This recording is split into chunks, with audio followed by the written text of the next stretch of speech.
Il s'était déjà prononcé pour des négociations avec la France. Mais à Abidjan, les conseils de son homologue ivoirien semblent avoir ragaillardi les velléités de réforme du président Obiang.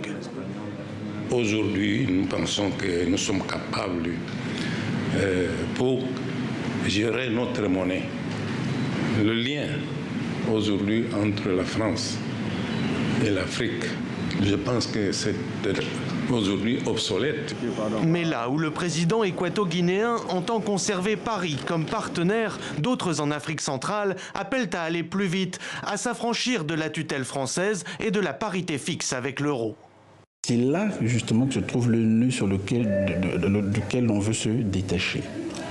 Sans intention de nuire à la France. Il faut que ce soit bien compris de ce point de vue-là.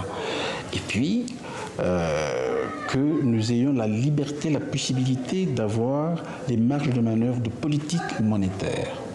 Les 6 pays de la CEMAC, ici en orange, ne sont pas directement concernés par la mise en place de l'ECO. Mais dans la sous-région, la réforme de l'UEMOA est suivie de près.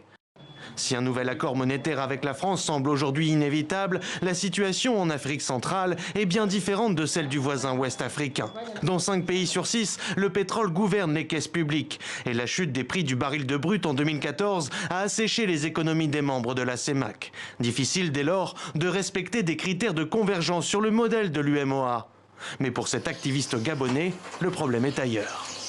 La monnaie est un instrument d'autodétermination, est un instrument de souveraineté. Mais cette monnaie doit reposer sur une économie saine.